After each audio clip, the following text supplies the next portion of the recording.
بسم اللہ الرحمن الرحیم۔ السلام علیکم میری 11ویں جماعت کے طلباء و طالبات، کیسے ہیں آپ سب؟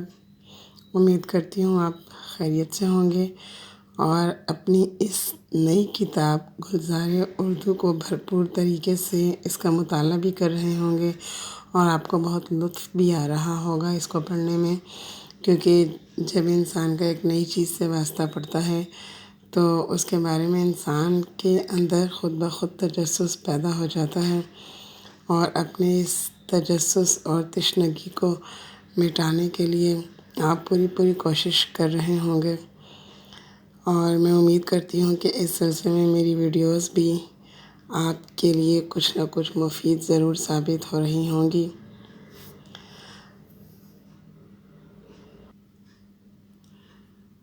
آج جو لیسن ہمارے سامنے ہے وہ ہے بابا نور، اور بابا نور کے سوالات اور مشق آج ہم حل کرنے کی کوشش کریں گے۔ بابا نور ایک افسانہ ہے جس کے مصنف معروف افسانہ نگار احمد ندیم قاسمی ہیں۔ احمد ندیم قاسمی کا تعلق پاکستان کے صوبے پنجاب سے ہے۔ احمد ندیم قاسمی جدید دور کے نامی گرامی افسانہ نگار مانے جاتے ہیں۔ ان کے بے شمار افسانے ڈراموں کی صورت میں ٹی وی سے ٹیلی کاسٹ ہو چکے ہیں۔ بابا نور ایک ایسا افسانہ ہے جس میں دیہاتی زندگی کی منظر کشی کی گئی ہے۔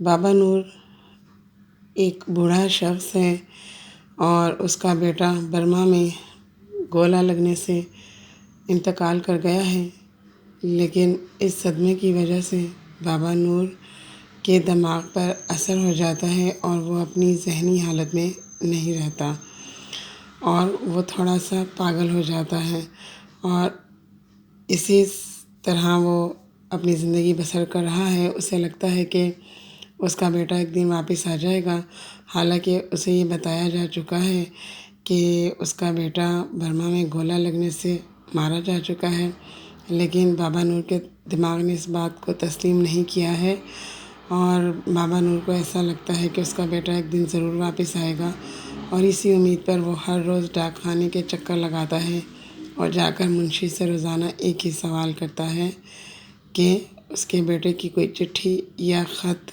تو نہیں آیا، اور منشی اسے روزانہ نفی میں جواب دیتا ہے، لیکن اس کے باوجود بابا نور اگلے دن دوبارہ اسی سوال کے ساتھ ڈاک خانے پہنچ جاتا ہے۔ دیکھتے ہیں اس افسانے کے مشقی سوالات، اور پہلا سوال ہے کہ بابا نور ڈاک خانے کے چکر کیوں لگاتا تھا؟ تو جیسا کہ میں نے ابھی بھی بتایا ہے کہ بابا نور یہ سمجھتا ہے کہ ڈاکیا اس کے بیٹے کا خط لے کر آیا ہوگا، اور اسی امید پر وہ بار بار ڈاک خانے کے چکر لگاتا ہے۔ سوال نمبر 2 ہے، بابا نور نے کھیت میں کام کرتی لڑکی کی کیوں تعریف کی؟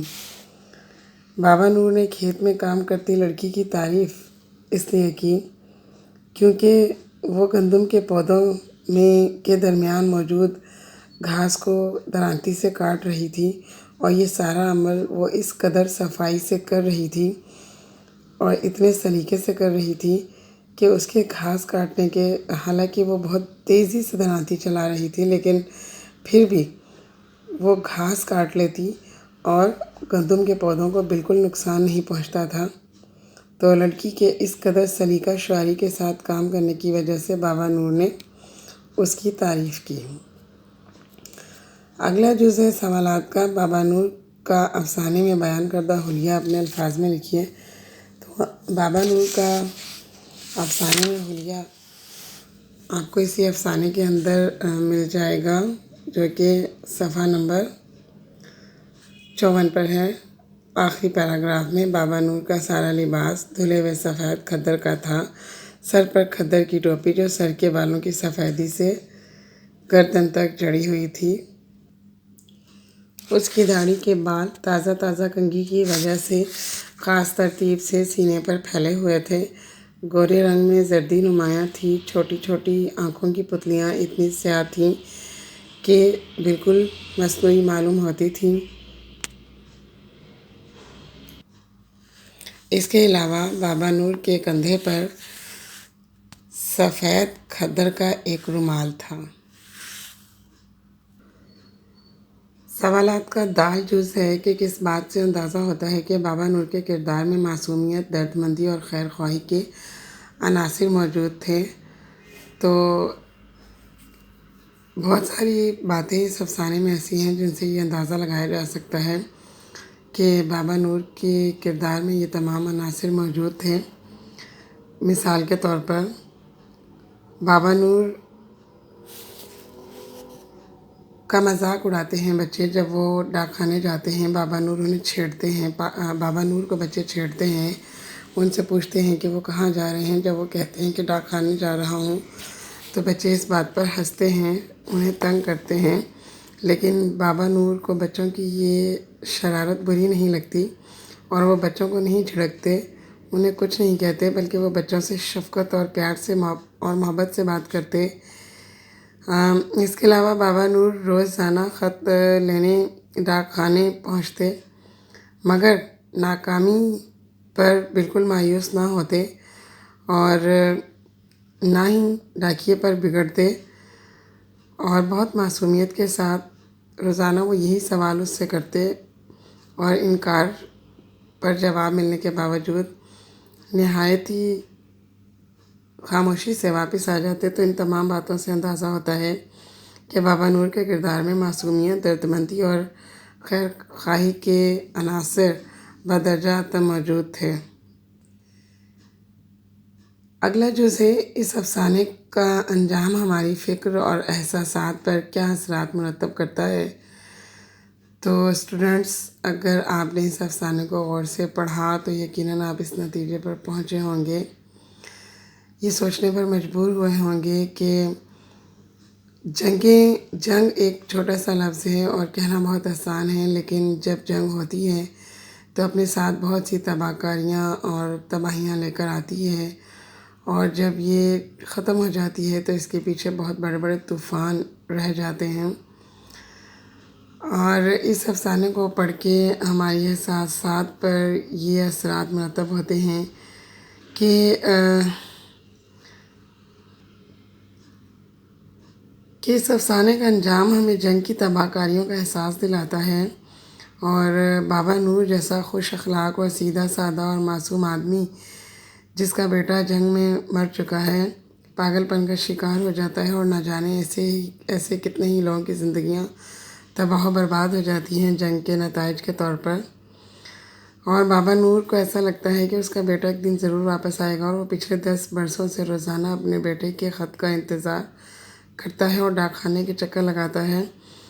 یہ افسانہ ہمیں جہاں ایک طرف جنگوں سے دور رہنے کا پیغام دیتا ہے، وہیں یہ بھی بتاتا ہے کہ جن لوگوں کے عزیز و اقارب جنگوں میں مارے جاتے ہیں، ہمیں ان سے ہمدردی اور اچھا سلوک روا رکھنا چاہیے، کیونکہ وہ ہماری ہمدردی کے مستحق ہوتے ہیں۔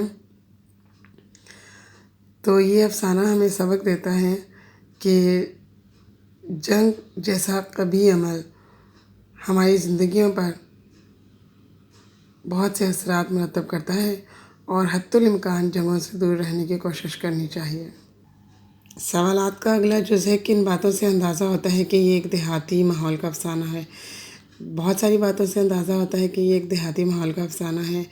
مثال کے طور پر گھر سے باہر شرارتی بچوں کا کھیلنا، ہنسی مذاق کرنا اور بابا نور کو چھیڑنا، اور اس کے علاوہ گندم کے کھیت میں گھاس کاٹتی لڑکی اور اس لڑکی کا بابا نور کو لسی کا گلاس پیش کرنا، مہمان نوازی کرنا، ان تمام باتوں سے پتہ چلتا ہے کہ یہ افسانہ ایک دیہاتی ماحول کا افسانہ ہے۔ سوال نمبر 2 ہے، درج ذیل اقتباسات کی تشریح بحوالہ سیاق و سبق کیجیے۔ پہلا اقتباس ہے، پھر وہ بولا، ہنسو نہیں بچوں، ایسی باتوں پر ہنسا نہیں کرتے، اللہ تعالیٰ کی ذات بے پرواہ ہے۔ تو اس کی تشریح کرنے سے پہلے آپ سیاق و سباق میں لکھیں گے کہ یہ اقتباس ہماری اردو کی کتاب گلزار اردو کے افسانے بابا نور سے لیا گیا ہے، جس کے مصنف احمد ندیم قاسمی ہیں۔ اس اقتباس کی تشریح اس طرح سے کی جا سکتی ہے کہ بابا نور جب ڈاک خانے کی طرف جا رہا تھا تو شرارتی بچے اسے دیکھ کر آوازیں کسنے لگے۔ بچوں کے نزدیک بابا نور ایک پاگل انسان تھا جو اپنے مرے ہوئے بیٹے کے خط کے انتظار میں روزانہ ڈاک خانے کے چکر لگاتا اور روزانہ ڈاک خانے پہنچ جاتا تھا۔ لہٰذا بچے اسے دیکھ کر ہنستے اور اسے چھیڑتے تھے اور اس کا مذاق اڑاتے تھے، مگر مولوی قدرت اللہ بچوں سے مخاطب ہو کر کہتے ہیں کہ ہنسو نہیں بچوں، ایسی باتوں پر ہنسا نہیں کرتے، اللہ تعالیٰ کی ذات بے پرواہ ہے۔ یعنی بابا نور جس ذہنی کشمکش کا شکار تھا، مولوی قدرت اللہ اسے خوب سمجھتا تھا، کیونکہ وہ ایک سمجھدار انسان تھا اور وہ بچوں کو بھی اسی بات کی تلقین کرتا تھا کہ اللہ کی طرف سے دی گئی آزمائش پر ہنسا نہیں کرتے۔ دوسرا اقتباس ہے، بابا نور جو کچھ دور گیا تھا پلٹ کر بولا، ڈانٹ کیوں رہے ہو بچے کو، ٹھیک ہی تو کہتا ہے، ڈاک خانے ہی تو جا رہا ہوں۔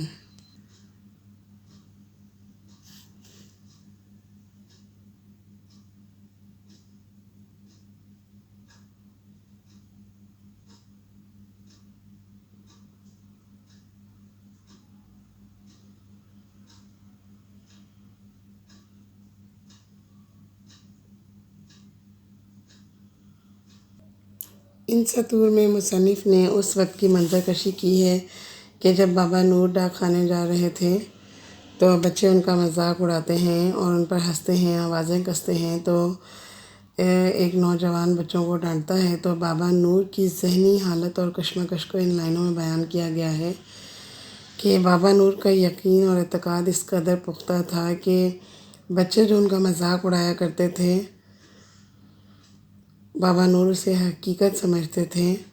بچے ان کا مذاق اڑاتے اور کہتے کہ ڈاک خانے چلے بابا نور، یہ کہہ کر چھیڑا کرتے تھے، مگر بابا نور کو اپنے بیٹے کی واپسی کا اتنا یقین تھا کہ وہ بچوں کی اس چھیڑ چھاڑ کو طنز یا مذاق نہیں سمجھتے تھے بلکہ حقیقت مانتے تھے، اور بچوں کو اس کا جواب مثبت انداز میں دیتے ہوئے کہتے تھے کہ ہاں، ڈاک خانے ہی تو جا رہا ہوں۔ گاؤں کے سنجیدہ لوگ بچوں کی ان حرکتوں اور بابا نور کی امید پر افسوس کیا کرتے تھے، مگر بابا نور نوجوانوں سے کہتا ہے کہ بچوں کو ڈانٹ کیوں رہے ہو بچے، ٹھیک ہی تو کہہ رہے ہیں، میں ڈاک خانے ہی تو جا رہا ہوں۔ تیسرا اقتباس ہے، اس کا رنگ فاق ہو گیا اور وہ بجھی ہوئی آواز میں بولا، بابا نور آ رہا ہے۔ بابا نور ہر روز ڈاک خانے جاتا تھا منشی کے پاس، اور روزانہ کی طرح جب آج بابا نور کو دور سے آتے ہوئے ڈاکیے نے دیکھا تو اس کا رنگ فاق ہو گیا اور اس کی نظریں بالکل جم کر رہ گئیں۔ ان سطور میں مصنف احمد ندیم قاسمی نے یہ بیان کرنا چاہا ہے کہ بابا نور روزانہ اس امید کے ساتھ کہ ڈاکیہ اس کے بیٹے کا خط لایا ہوگا شہر کی طرف آتا ہے، مگر بار بار بابا نور کی امید توڑتے ہوئے ڈاکیے کو بھی شرم آنے لگی تھی اور وہ یہ سمجھنے سے قاصر تھا کہ وہ آخر بابا نور کو کیا جواب دے گا، اس لیے بابا نور کو جب وہ دور سے آتے دیکھتا ہے تو اس کے چہرے کا رنگ اڑ جاتا ہے۔ سوال نمبر 3 ہے، اس افسانے کا خلاصہ تحریر کیجیے، جو کہ ویڈیو طویل ہو جائے گی، اسے ہم کل کی ویڈیو میں ڈسکس کریں گے۔ اور اس کے بعد سوال نمبر 4 ہے، اس افسانے کے مرکزی خیال پر روشنی ڈالیے، یہ بھی ہم کل کی ویڈیو میں ڈسکس کریں گے۔ اس کے بعد سوال نمبر 6 پر آ جائیے کہ درج ذیل واحد الفاظ کی جمع لکھیے۔ پہلا لفظ ہے کیفیت اور اس کی جمع ہوگی کیفیات۔ مسجد کی جمع ہوگی مساجد۔ تیسرا لفظ ہے کمال اور اس کی جمع ہوگی کمالات۔ مدرسہ کی جمع ہوتی ہے مدارس اور قدم کی جمع ہوتی ہے اقدام۔ سوال نمبر 7 ہے، ذیل کے الفاظ و تراکیب اور محاورے جملوں میں استعمال کیجیے۔ پہلا لفظ ہے اجنبیت، دوسرا ہے پگڈنڈی، دامن بچانا، زخم سہلانا، دم بخود، رنگ فک ہونا محاورہ ہے. نصیبہ، مستفید کرنا، سرگوشیاں، ہوا کے گھوڑے پر سوار ہونا. نہایت ہی آسان اور الفاظ اور محاورے ہیں جو کہ اسی سبق سے لیے گئے ہیں. اگر آپ نے سبق کو غور سے پڑھا ہے اور سمجھا ہے تو آپ ان الفاظ کے جملے بہت آسانی کے ساتھ بنا سکتے ہیں. سوال نمبر 8 ہے، درست جواب پر نشان لگائیے. تو پہلا پوائنٹ ہے، بابا نور 10 سال سے جاتا تھا. بابا نور 10 سال سے کہاں جاتا تھا؟ اسٹیشن پر جاتا تھا، ڈاک خانے جاتا تھا، اسکول جاتا تھا یا بازار جاتا تھا؟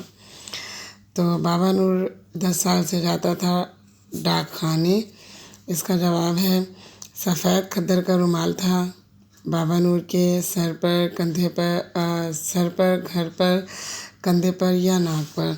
تو ڈیفینیٹلی بابا نور کندھے پر سفید کھدر کا رومال رکھا کرتا تھا. اس کے بعد لڑکی گندم کے کھیت میں کاٹ رہی تھی. کیا کاٹ رہی تھی؟ سبزی، چارہ، لکڑیاں، گھاس. لکڑیاں نہیں، گھاس کاٹ رہی تھی. ٹھیک ہے، لڑکی گندم کے کھیت میں گھاس کاٹ رہی تھی بڑی صفائی کے ساتھ، جسے دیکھ کر بابا نور بہت متاثر ہوا. لڑکی نے بابا نور کے لیے کٹورا بھرا، لسی کا، پانی کا، شربت کا یا دودھ کا. لڑکی نے بابا نور کے لیے کٹورا بھرا لسی کا.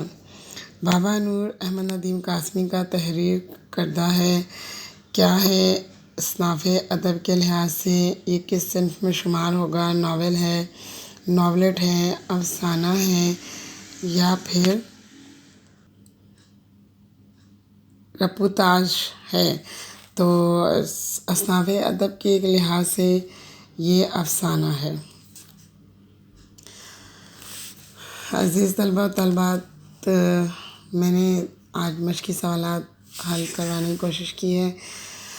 اس لیسن کی ایکسرسائز کافی طویل ہے، جس کی وجہ سے یہ ویڈیو بہت طویل ہو رہی ہے اور مجھے اس کا یہاں پر اختتام کرنا پڑ رہا ہے. اگلی ویڈیو میں ہم اس افسانے کا خلاصہ اور مرکزی خیال ڈسکس کریں گے. سوال نمبر 7 جملوں پر مشتمل تھا.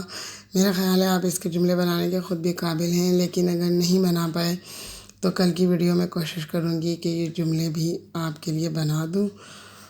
اپنا بہت سا خیال رکھیے گا، اپنے ارد گرد موجود لوگوں کا بھی خیال رکھیے گا. اللہ تعالیٰ آپ کو آسانیاں نصیب فرمائے اور آپ کو ڈھیر ساری کامیابیاں عطا فرمائے. آمین ثم آمین. اسی کے ساتھ اللہ حافظ.